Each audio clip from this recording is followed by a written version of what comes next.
Welcome to the Plan B CRNA podcast. I'm your host, Bobby Jones, and I'm so excited that you're here. The Plan B CRNA podcast is the only show made specifically for nurse anesthetists who are exploring options outside of their traditional career paths. This is the place to expand your mind and your goals as we uncover new ways to produce side income together. Journey with me as I go down various rabbit holes to explore the best Plan B options for you. This episode is brought to you by On-Call Capital. On-Call Capital is dedicated to educating CRNAs and other healthcare providers about investing outside of the traditional stock market. On-Call Capital also provides opportunities for you, yes, you, to create passive income and generational wealth while also lowering your taxable income through investments in the apartment and alternative investment spaces. If you haven't hit subscribe yet, make sure you do that right now so that you don't miss an episode. Thanks so much for joining me today, and now on with the show. Welcome to the rabbit hole on the Plan B CRNA podcast. I'm your host, Bobby Jones, and throughout my journey in finding a Plan B, I've gone down numerous rabbit holes to figure out which ones work for me.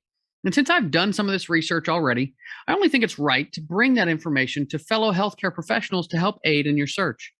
As always, it's important for you, the listener, to do your own research and form your own opinions. Everyone's situation is unique, and a Plan B that works for one CRNA doesn't always work for another. Self-awareness is the key in any decision you make, since you must have an accurate grasp of your own strengths, weaknesses, and goals. Our topic today is one that I've had great interest in for the last year and a half or so, but gaps in my own knowledge have prevented me from doing any more than just dipping my toe into the waters. Now, that changed a couple of weeks ago with the first episode of this series. Let's go with the second. Join me today, won't you? Our rabbit hole of the day is dun, dun, dun. Cryptocurrency. This is part 2 of our 4-part series on cryptocurrency. If you missed part 1, feel free to listen to that before listening to this one, since you need the basics in order to keep up here. Today's episode is going to focus on proof of work, proof of stake, crypto wallets, and what all that means for your financial well-being.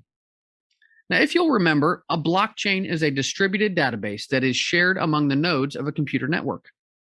It stores information electronically in digital format, serving as a database. They're best known for their roles in cryptocurrency systems, such as Bitcoin, for maintaining a secure and decentralized record of transactions. The innovation of blockchain is that it guarantees the fidelity and security of a record of data, generating trust without the need for a trusted third party. Decentralized cryptocurrency networks need to make sure that nobody spends the same money twice without a central authority like a Visa or a PayPal in the middle. To achieve this, networks utilize something called a consensus mechanism, which is short for a system that allows all of the computers in a crypto network to agree about which transactions are actually legitimate. There are 2 major consensus mechanisms used by most cryptocurrencies today. Proof of work is the older of the 2, being first used by Bitcoin and then by Ethereum 1.0 and many others. Proof of stake is the newer consensus mechanism, and it powers Ethereum 2.0, Cardano, Bezos, and others, generally the newer cryptocurrencies. I believe that was supposed to be Tezos. I love autocorrect, don't you? Anywho, it's helpful to discuss them together in order to understand them. So that's what we'll do here. First, proof of work.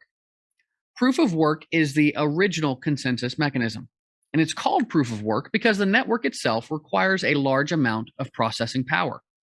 Proof of work and mining are 2 closely related ideas. Proof of work blockchains are secured and verified by virtual miners around the world who are racing to be the first to solve a complex math puzzle. The winner gets to update the blockchain with the latest verified transactions and is rewarded by the network with a predetermined amount of cryptocurrency. It is a proven, robust way to maintain a secure, decentralized blockchain. And that reward that I mentioned is an important driver. As the value of a given cryptocurrency grows, more miners are incentivized to join the network, thus increasing its size and security. The bigger it gets, the more processing power is involved, making it impractical for any individual or group to meddle with the currency's blockchain. Unfortunately, it is an incredibly energy-intensive process that has difficulty scaling to keep up with the number of transactions that smart contract-compatible blockchains like Ethereum can produce, thus the need for alternatives. Now, I have to take a side note here to talk about Bitcoin and Ethereum. The proof of work mechanism works well for the Bitcoin blockchain because they largely have to only process incoming and outgoing Bitcoin transactions. And that's it. It's just like a big checkbook in that sense. Ethereum's blockchain, on the other hand, also processes a vast array of DeFi transactions, along with stablecoin smart contracts, NFT minting and sales, and whatever innovations developers come up with in the future.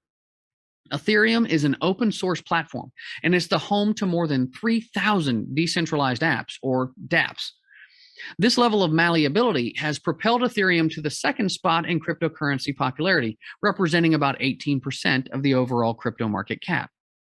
Now, Ethereum's developers knew from the beginning that proof of work would present limitations in scalability and that they would have to eventually evolve. And as Ethereum powered decentralized finance, or DeFi, protocols have risen in popularity, the blockchain has struggled to keep up, causing gas fees to spike. And I realize that I may have lost you with that last term, so let's go over it, shall we? Gas fees refer to the cost necessary to perform a transaction on the Ethereum network. The concept of gas was introduced to maintain a distinct value layer that solely indicates the consumption toward computational expenses on the network. Having a separate unit for this purpose allows for a practical distinction between the actual valuation of the Ether cryptocurrency and the computational cost of using Ethereum's virtual machine. Just like a car needs gas to run, the Ethereum network needs gas to keep operating. Ethereum gas fuels transactions. Miners set the price of gas based on supply and demand for the computational power of the network needed to process smart contracts and other transactions. Essentially, these fees incentivize Ethereum miners to put forth the required work to maintain the network, and miners use gas to set the minimum price they will accept to process transactions. The Ethereum chain has become more popular than ever, supporting all ERC20 tokens like Chainlink and USD Coin, which also congest the network on top of all the other things going on. The process of supply and demand has led to the rise in gas prices as miners select transactions with the highest gas fees possible because that means they're the most profitable. It makes sense. Now, Bitcoin has fees too, but they aren't nearly as high because the blockchain isn't nearly as busy or versatile. In general, Ethereum gas fees are lower when the price of Ether is lower and higher when the price of Ether is higher. They've been as high as $298 for a single transaction, although they are in the $30 to $40 range at the moment. Now, I could get into the nitty-gritty of how gas fees are calculated, but I don't think that's really helpful to you. I'll put a link in the show notes for you to see it for yourself. But suffice it to say, the cost of gas fees per transaction are getting a bit untenable, which leads to our next consensus mechanism, proof of stake. Those Ethereum developers are pretty smart, and they decided that the solution to the proof of work problem was to build an entirely new ETH2 blockchain. This began rolling out in December of 2020 and should be finished sometime later this year if everything goes to plan. The upgraded version of Ethereum will employ a faster and less resource-intensive consensus mechanism called proof of stake. Now, other cryptocurrencies like Cardano, Tezos, and I got it right that time, and Atmos all use proof of stake mechanisms with the goal of maximizing speed and efficiency while lowering fees. In a proof of stake system, staking serves a similar function to proof of work's mining in that it's the process by which a network participant is selected to add to the latest batch of transactions and earn some cryptocurrency in the process. In general, proof of stake blockchains employ a network of validators who contribute or stake their own cryptocurrency in exchange for a chance to validate new transactions, update the blockchain, and earn rewards. The network selects a winner based on the amount of crypto each validator has in the pool and the length of time they've had it there, rewarding the most invested participants. Now, once the winner has validated the latest block, a threshold amount of other validators attest that the block is accurate. And then all of those participating validators then receive a reward in the native cryptocurrency, which is then distributed by the network in proportion to each validator's stake. Becoming a validator is a big responsibility, requiring a pretty high level of technical knowledge and buy-in. With ETH2, for example, validators are required to stake 32 ETH, which was over six figures only a few months ago. And they risk losing some of their stake via a process called slashing if their node goes offline or they happen to validate a bad block of transactions. But here's the cool part: you don't have to be a validator to benefit from this process. As an individual, you can still participate in staking by joining a staking pool run by someone else and earn rewards for crypto that would otherwise just be sitting around. This process is often referred to as delegating, and tools offered by exchanges like Coinbase can make it relatively simple. Staking is a really important way for everyday folks to boost their returns in cryptocurrency. Basically, you're letting the blockchain use your crypto to validate transactions. In return, you receive rewards on what you've staked. You can look at it like an interest yielding savings account at your bank, with one big difference.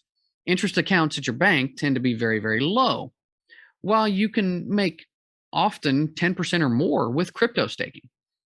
In fact, the average staking reward of the top 261 staked assets surpasses 11% annual yield. Now, staking can seem confusing at first, but it's much easier to do than you might think. You're also able to unstake your crypto if you want to trade it later, but keeping it staked is a great way to earn passive income on your long-term investment. Here's how you do it. Number one, learn about the cryptocurrencies that offer staking. You must own a proof of stake currency in order to start staking. Now, luckily, this consensus model is becoming more popular, so more cryptocurrencies are offering staking. However, don't make the rookie mistake of choosing a currency just because it has a huge reward. If you see 100% or more in yearly staking rewards, you may need to expect that it's going to be a poor investment overall that will plummet in price. Of course, you can take small chances on these types of investments, spread it all around, only needing one of them to hit in order to make it worth the risk. But in general, you should only buy a cryptocurrency if you feel like it's a worthwhile long-term investment. Staking is just the cherry on top of your ice cream sundae. A few of the largest stakeable cryptocurrencies are Cardano, Solana, Polkadot, and Tezos. And as mentioned earlier, Ethereum is also in the process of converting to that proof of stake model. So it can be staked as well, even though the transition isn't yet complete. Step two, buy the cryptocurrency that you want. You've chosen what you want to buy, but now you need to consider where you're buying it. You can maximize rewards by choosing a staking pool with low commission fees. Yes, just like banks, those are a thing that can affect your returns, and a promising track record of validating lots of blocks. Many exchanges offer a built-in staking feature, but there are even more that don't. And then they don't let you transfer your coins once you've bought them. You'll want to make sure you can do what you want to do with your crypto.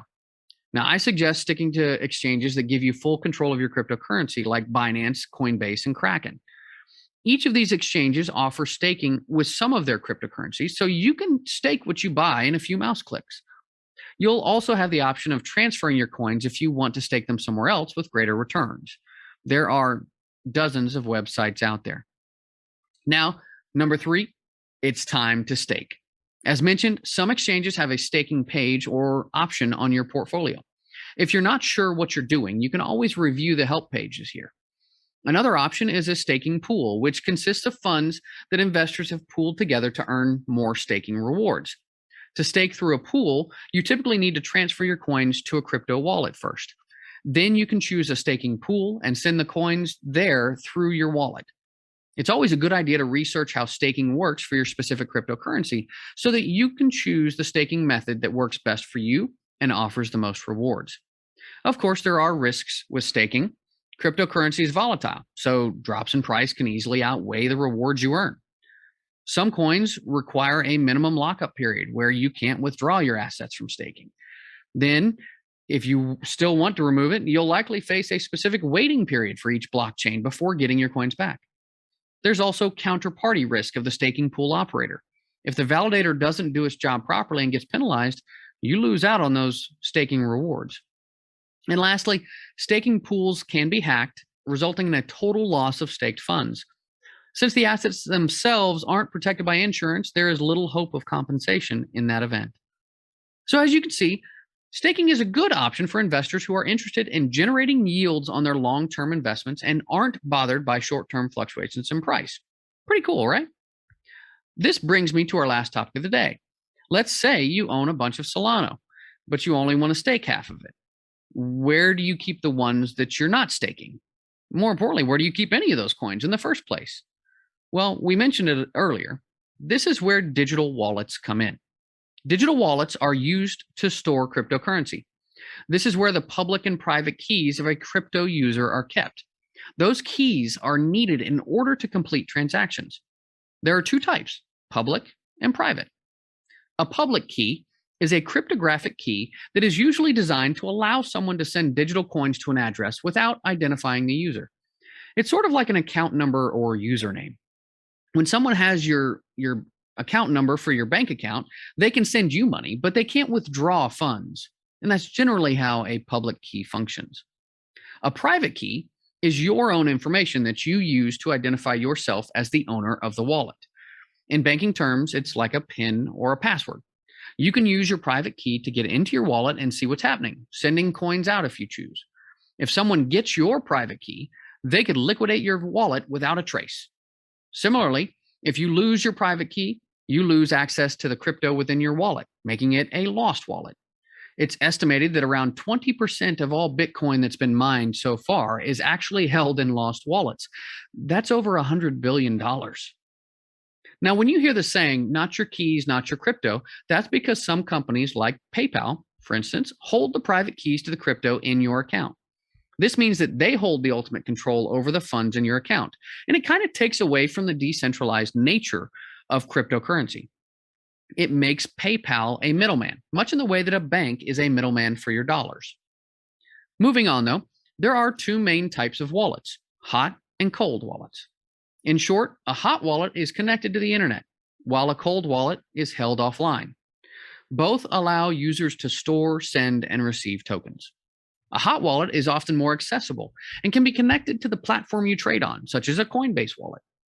This makes it easier to use in transactions across the internet. Many hot wallets are even free, which is really convenient. However, hot wallets are more susceptible to being hacked, even if they are becoming safer all the time. In 2021 alone, hackers stole more than $4 billion in coins from various accounts. That's because the private keys for a hot wallet are stored online, making them easier for hackers to access. A cold wallet, on the other hand, offers storage that isn't online all the time. More importantly, though, the private keys are also stored offline where hackers can't get to them. Some folks use an offline computer, but most traders opt for a specific hardware designed to store crypto, like a Trezor or a Ledger wallet. They are considered more secure since they can only be accessed in specific ways. A hardware wallet is designed to be thief-proof. Even when plugged into a computer and connected to the internet, funds can't be stolen because the transaction has to be authorized or signed by the device itself. Now, I've done some of these transactions. It gets clumsy. You have to get the key for each transaction, making it less accessible than a hot wallet. Cold wallets are also more expensive, costing between $50 to as much as $200. Now, most traders utilize both hot and cold wallets due to the benefits of each. If you're looking to have more transactions, a hot wallet makes sense, at least for those funds that you're trading with. And for the funds you're not staking or using in some way, or if your hot wallet has a limited storage capacity, cold wallet storage is the way to go. And many people have several different hot wallets as well in different staking accounts. So that's something to keep in mind that can help diversify your assets so that you're not, hit by one of these hackers and lose absolutely everything. Now, I think that about covers the topics that I wanted to get to today. I have a ton of links in the show notes, but if you're really interested in this stuff, I suggest taking a look at some YouTube videos on the subjects. There are many great tutorials out there. If you're not careful, though, you'll find a bunch of crazy stuff out there too. While hype is good, some of that stuff is unhealthy for actually profiting in cryptocurrency. Crypto Casey is one of my favorite channels because it's really education based, and I used her tutorials when setting up my own wallet and security systems for crypto trading. Benjamin Cowan has a good channel with more of a technical analysis approach. And Lark Davis is a bit of a blend of the two with more of the emotional highs and lows mixed in. It all depends on what you're looking for. Now, that's going to do it for the show today. As always, I'd like to thank you for listening to the Plan B CRNA podcast. If you found value today, make sure you hit subscribe and give us a 5-star review. This show only grows because of you, so make sure you share it with a friend, family member, or colleague to help them on their passive income journey. I also want to hear from you. If you have a question, comment, or rabbit hole topic that you'd like me to cover in an upcoming podcast, make sure you rate and review on your podcast player and put those questions in there. I check those all the time, and I like to cover those questions in future episodes. If you'd like to know more about me and gain access to passive investment opportunities, make sure to find me on Facebook, LinkedIn, or visit my website at www.oncallinvestments.com. This is Bobby Jones signing off. Until next time, be safe and take care of each other out there. Thank you so much for joining me for another episode of the Plan B CRNA podcast. If you haven't already subscribed and reviewed the show, I'd be honored if you took the extra time. It really helps to expand our reach and get the word out about the show. If you're a CRNA who is interested in sharing your story on our podcast, I'd love to have you. Please email me at bobby@oncallinvestments.com for more information. This episode was brought to you by OnCall Capital. They are dedicated to helping providers like you develop passive income and generational wealth through investments in the apartment and alternative investment spaces. Feel free to check out their website at www.oncallinvestments.com and subscribe to their free educational email series. You can find OnCall Capital on Facebook, Instagram, and Twitter. You can also check out our YouTube page, where you'll find all of the show episodes along with other educational videos. Thanks for listening, and we'll see you on the next episode.